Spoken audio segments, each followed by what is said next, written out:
ka-business, sa mga nagtatanong yung patungkol doon sa aking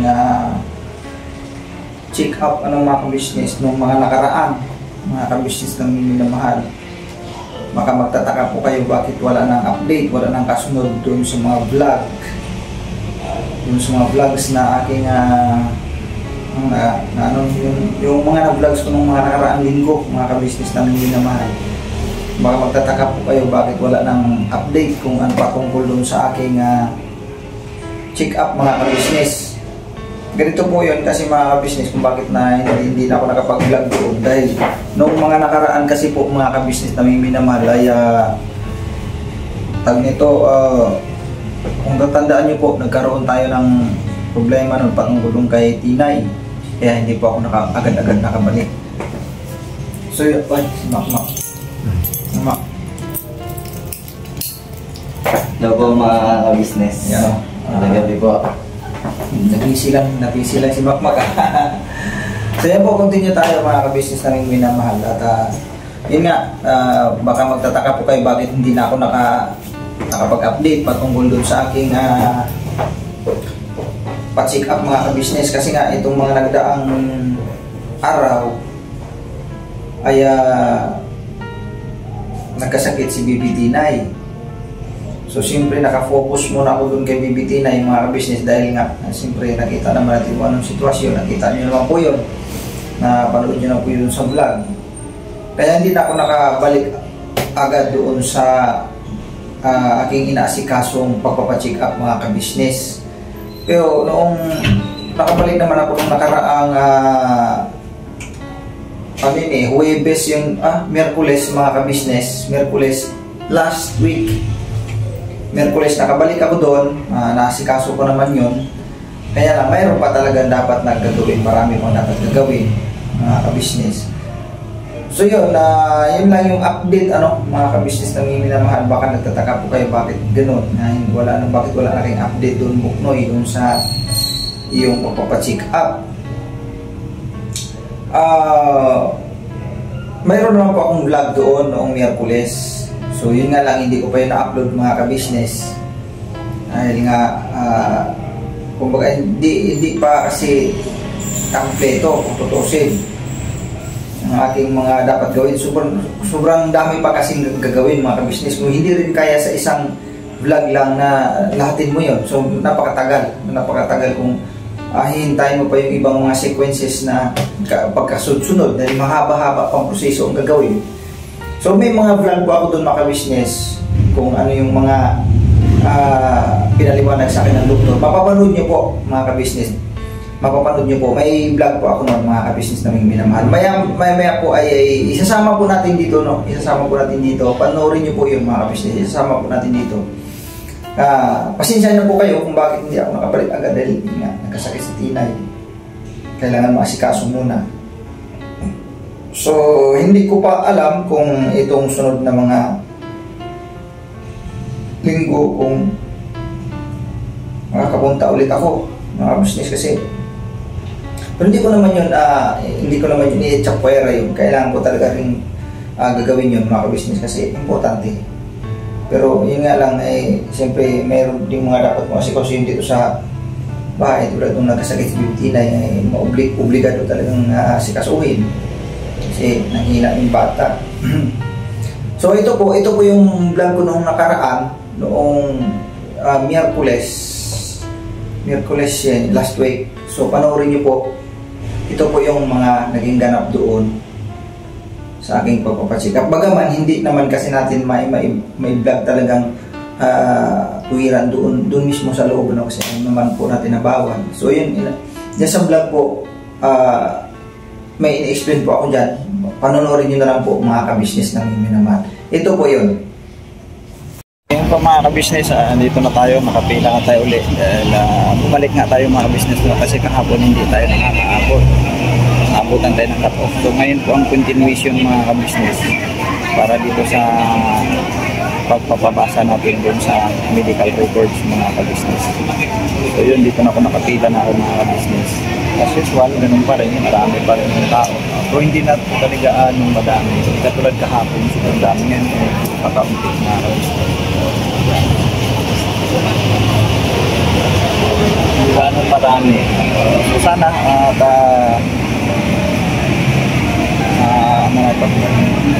mabasa na.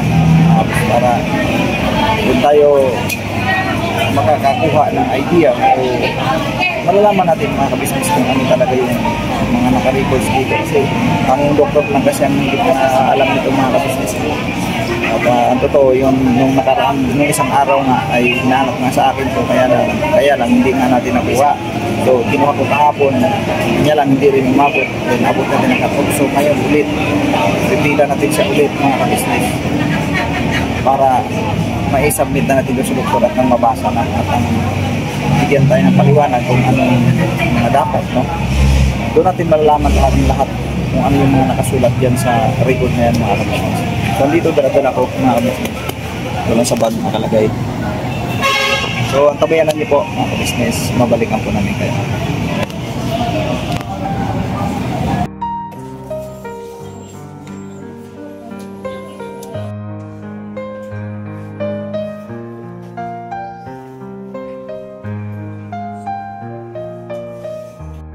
Mga ka-business, dito na tayo sa loob. Dahil tayo lang mag-iisip pa. Biopsy mga ka-business, pinakuha sa akin yung biopsy dito sa pathology mga ka-business. Tapos babalik ako mamaya doon sa surgery. Mga business na rin naman. Labas na po ako. Doon na lang sa labas mga ka-business. Ito mga ka-business, maaga tayong natapos ngayon. Ito paano? Kita inabot ng sobrang dilim na. Ngayon, aga-aga pa mga ka-business. Tapos ko lang mga ka-business, nagmamahal. So, pahinga lang muna ako sandali dito kasi maya-maya kakain ako. Wala pa akong halian kasi hindi ako nakadala ng baon kanina mga ka-business eh. Wait lang po mga ka-business. So yun po mga ka-business na minamahal ngayon tapos na yung aking pabasa doon mga ka-business. Sandali lang naman, hindi naman binasa nila ng husto mga ka-business. Tinignan lang yung papel. Tapos nag-explain na kaagad sa akin na ganito. Ang mga ka-business ang gagawin pala ay magpanibago ako ng procedure kung ano yung ginawa dati, yung halimbawa yung pagpakuha ng dugo. Tatlong klase ang gagawin mga ka-business batay dun sa request na binigay sa akin ngayon na kailangan kong gagawin. Una, magpa-schedule muna ako sa CT scan mga ka-business kasi ini-schedule daw yan dyan, hindi agad-agad yan na pagpunta mo dun, agad-agad mag-CT scan po kayo, magpa-schedule pa bago pagkatapos ng CT scan mga ka-business na minamahal ay ang sunod na gagawin, pakuha ng dugo. Then, pagkatapos ng kuha ng dugo, ang kasunod na gagawin ay magbigay sila ng request sa akin para i-colonoscopy ko ako. Ganun ko gagawin. Wag daw unahin ko yung pakuha ng dugo, yun ang bakit kanina sa akin. Wag daw yun ang unahin kasi good for 1 week daw. Good for 1 week lang daw kasi tatagal ang dugo, baka daw mapanis. So baka daw maantala. Ang kailangan daw muna magpa-CT scan pagkatapos bago kukuhanan ng dugo. Bago ako magpakuha ng dugo. Yun po ang gagawin ng ka-business. Ngayon, bukas ay araw ng Huwebes ay holiday mga ka-business. Walang pasok ang government. Wala silang pasok dito. So babalik po ako Friday para magpa-schedule pa po para sa CT scan. Yun lang ang gagawin sa Friday. And then, pag sinabing, nakapagpa-schedule ka na doon, so, sasabihin naman po yun kung kailan babalik. Ganun po yun. Pagkatapos nun, basta mahaba-haba pang proseso itong mga ka-business. Hindi pa ito ganun kadali, mga ka-business na pinamahal. Akala ko nga sandali lang, no? Sandali lang. Hindi pala ganito. Kumbaga, susundin natin yung procedure na sinasabi ng doktor mga ka-business. So yun lang ang sabi niya sa akin pinapakuha sa akin pala mga ka-business kanina yung tawag na to biopsy kasi hinanap niya sa akin kasi gusto niyang mabasa doon yung papel. Mabasa niya yung records doon mga ka-business. Gusto niyang mabasa. So ngayon pinasaglit niya ako doon sa biopsy, pinuntahan ko yung biopsy. Kanya lang, sabi sa akin ng ako doon, nag-assist sa akin doon, sabi niya, matagal na pala ito, 2023 pa. Sabi ko, opo. Ang sabi niya sa akin ay, balikan mo lang ito sa Friday. Kasi hanapin pa natin ito kasi medyo matagal na pala narito dito. Sabi niya sa akin, talagang hindi ko pa nakuha ang biopsy mo simulat sa puno. Hindi pa po eh. Hindi ko po nakuha yan. Sabi niya, i-schedule natin ito sa Friday ka na lang bumalik. Friday ng umaga, hahanapin namin ito. Basta pumila ka lang dito, pagka nandyan naman, pagka nandyan na, lapit ka lang sa akin, follow up ko lang yung pangalan mo para makasakaling nandyan na rin kagad. Kasi hanapin daw nila kagad yung sa Friday ng umaga.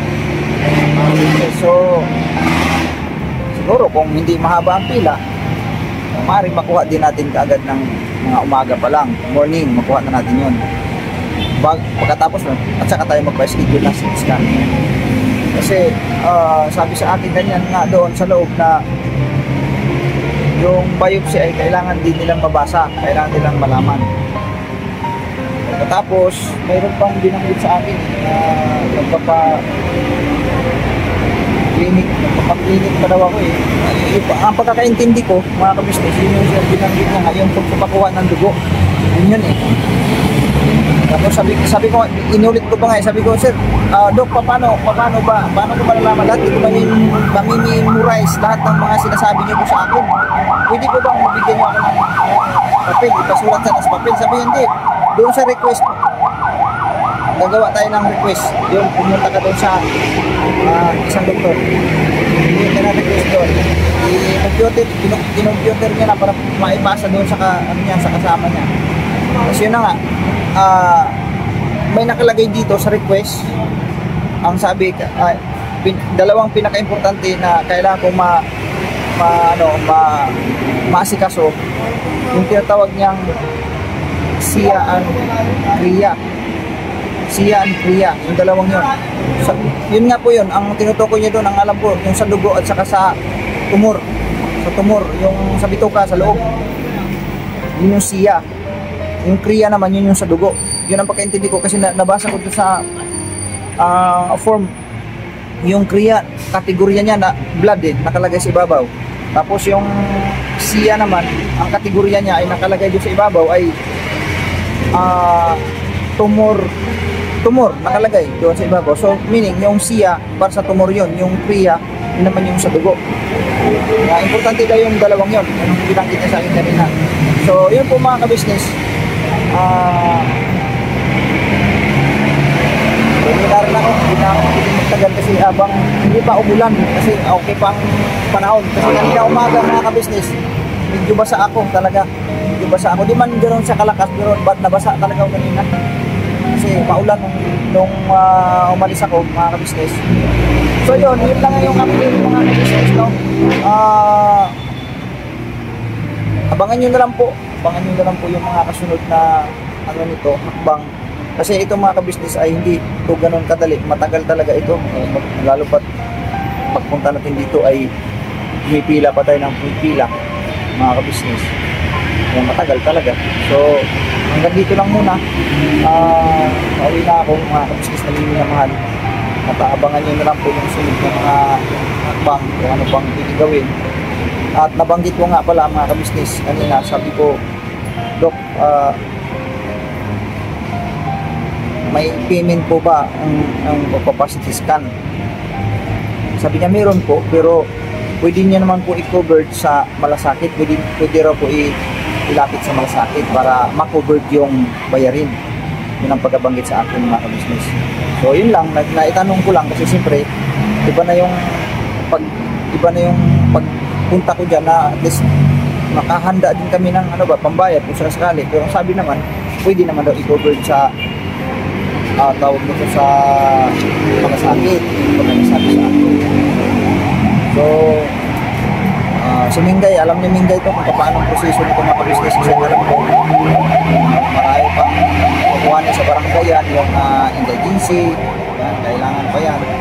para mailapit din doon sa malasapit ng lahat ng mga bayarin kung sila sakali. At saka yung PhilHealth, kailangan talaga yung PhilHealth. Kaya mga kabisnes, ang PhilHealth talaga napaka laki ang pakinabang sa kalusugan natin. Yung PhilHealth na yung paano yung pagka-membro ka talaga dun sa PhilHealth ay malaki talaga ang tulong mga kabisnes. Kasi sa mga ganitong public hospital mga kabisnes, basta may PhilHealth ka lang, wala talagang bayad na. Wala talagang bayad na. Basta ang mahalaga, yung PhilHealth natin ay active talaga. Kaya sa mga wala pang PhilHealth, kung mapapanood nyo itong vlog na ito mga kabisnes, sa mga makapanood, yung PhilHealth talaga, recommended talaga kasi yan ganitong hospital, public hospital. Yan ang pangunahing hinahanap. May PhilHealth ka ba? Siyempre, kung may PhilHealth ka, natural mintis, kailan, active yan. May condition, may hulog, mga kabisnes na kailangan. Aktibo siya. Para anytime, pagka ginagamit mo, siyempre hindi natin masasabi ang panahon mga kabisnes. May mga pagkakataon talaga na dumating talaga yung ganitong tagpo na siyempre, hindi naman ang katawan natin, hindi naman to hindi naman to bakal. Hindi naman tayo mga robot na parang hindi makaramdam ng karamdaman, no? Hindi tayo makaka-encounter ng karamdaman. Kaya napakahalaga talaga ang PhilHealth mga kabisnes. Payo ko lang sa mga wala pa, kailangan magkasikaso pa talaga kayo dyan. Kasi napaka-importante. Yung sa akin naman, napa-active ko na po yan, yung PhilHealth ko noong naipanganak si DDT na, kasi DDT nanganak yun. Ang unang hinanap din sa akin yung PhilHealth din. So, inactive kasi ang PhilHealth ko noon kasi gawa ng matagal akong hindi nakapasok sa kumpanya, matagal akong hindi ng kumpanya mga kabisnes. Pero nung kasagsagan na ako'y ng kumpanya mga kabisnes, gamit na gamit ko yun. Kumbaga, nahulugan yun. Kaya lang, nung during pandemic time na nawala yung trabaho namin, wala ng trabaho, natigil ang trabaho. So, natigil din yung contribution ko, yung paghuhulog ko doon sa PhilHealth. Pero nung napa-active ko na ulit, wala pa akong wala pa akong naihulog ulit mga kabisnes. Kailangan ko pa rin maasikaso yung talaga mahulugan ko kahit paano ulit at hindi man lang masaksisin ko yung buwan kung ano yung buwan. Kasi i-request pa yan doon sa PhilHealth kung kailan ka pwedeng maghulog, kung ilang buwan ang pwedeng maghulog para manatili lang ba siyang aktibo. Napa-open ko po ulit kasi kanina kung mag-isip na inactive kasi yun. Dahil pina-active ko siya, yun, kumbaga nung kasagsagan nga, nung ginamit ko kay Tinay, yun ang ginamit ko, PhilHealth ko po yun ang ginamit mga kabisnes eh. So, sabi sa akin, kung kailangan hulugan kahit pa konti-konti para maging active siya. So, yun yung mga kabisnes, gutom na. Babalikan po namin kayo, mga kabisnes namin minamahal na ako'y nakain muna. At siguro after kumain, magkayakter na po agad para habang maaga pa, hindi pa madilim at saka wala pang ulan mga kabisnes. Siguro mamaya na lang pagdating sa bahay at mag-usap din kami ng Lenggay, mga dapat gawin. Siyempre, bawat lakad, hindi naman po pwede hindi tayo nagastos mga kabisnes. Kahit pa sabihin, itong paglakad-lakad ko ngayon, wala naman akong nagastos dito sa loob, wala naman hinihingi yan, wala pa naman hinihingi kasi wala pa naman tayo sa yung doon ba sa proseso ng mga laboratories, wala pa naman eh. Doon may bayad na talaga yon. Dito sa paglakad-lakad ko dito sa loob, kung ano yung mga pinagpupuntahan ko dyan sa loob, wala pa akong binibitawang pira dyan, wala pa. Maliban na lang sa pagkain mo, saka yung pagmumotor ko dito, gasolina, pagkas ako 100. Yun lang naman sa aking pagkain ko, yun lang naman, wala naman masyadong gastos pa. Pero sa itong susunod na mga linggo, o sunod ng mga araw, sunod ng mga linggo, malamang talagang may kaakibat na halaga o pira ang kailangan natin dito mga kabisnes. So talagang gagastos tayo dito. So okay lang, at ang importante ay ma-check ang loob ng katawan ko. Yun ang gusto ng doktor kanina sa akin. Sabi niya, kailangan natin ma-check yung loob ng dito kamo. So ito yung gagawin mo, ito yung mga dapat mong gagawin, ito yung dapat mong asikasuhin. So yun po mga ka-business, baka na yung linggo ko. Babalikan po namin kayo mga ka-business.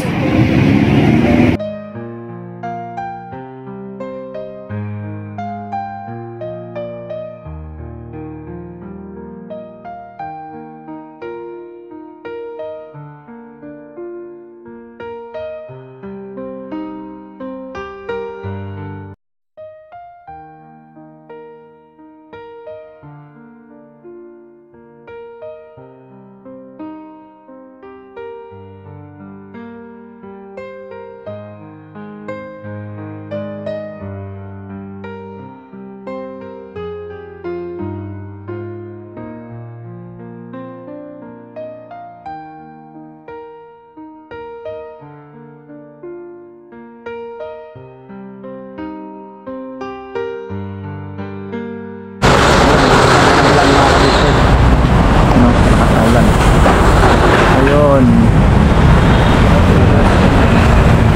Ilong muna tayo kasi ulan. Business na rin sa mahal. Mayroon pagkasakit. Sing.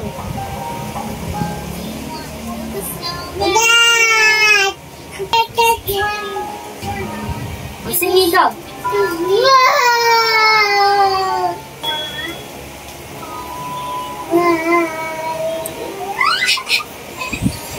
Do you wanna be the snowman? Right around the house, talking to the pigeons on the wall. Hey there, John.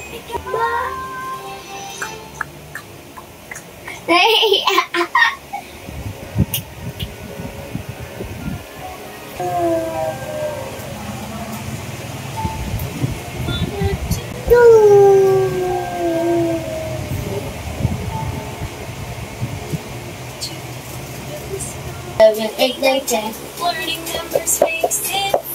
Sing, we sing.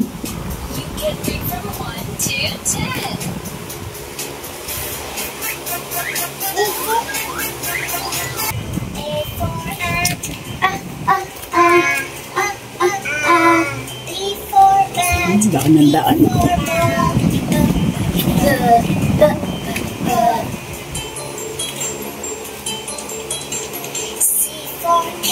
C for cup, cup, cup, cup, cup, cup, cup. D for dots, D, D, D, D, F, F, E, F for fish. Love you, Mom. Mom.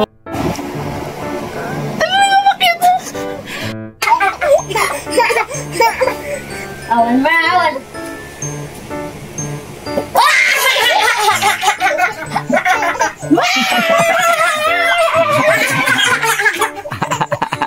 Mama, natanggal.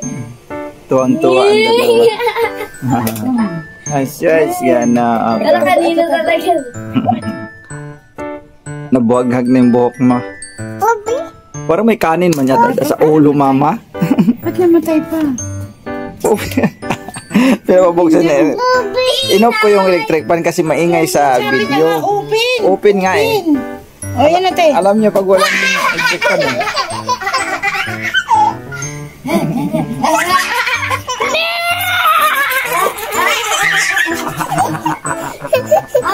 Hide and seek kami. Look, Mama, hanap niya.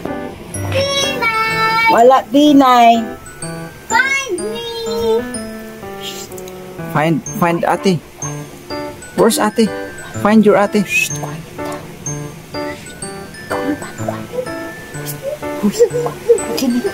Listen.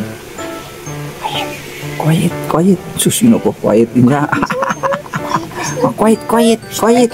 Bebe, quiet daw.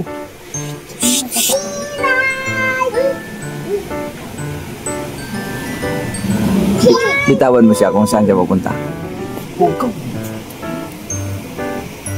Ikaw maghanap sa kanya, te. Pwede ako siya hanapin. Ikaw na, hanapin mo siya.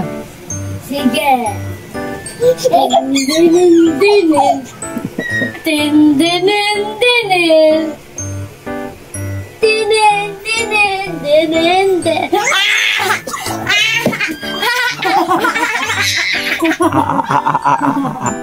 Ako naman, Ben. Happy mama. Ang bigat. Pinay! Bye, Sabi mo, kahit ako. Isus, ginoo ko marunong talaga. Quiet, be. Paano quiet, be? Quiet. Isus, ginoo ko. Ready or not, here I come!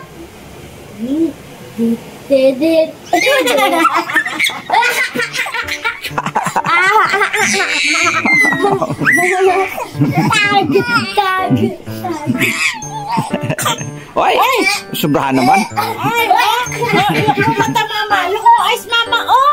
Close. Oh, look mo eyes ko. Bakit ayaw bukas mo? Open mo, open. Open! Open mo, open.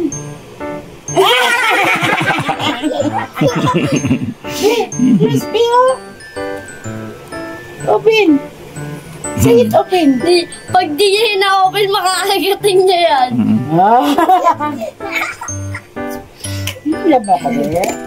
Laba si mama. Sagot.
Pami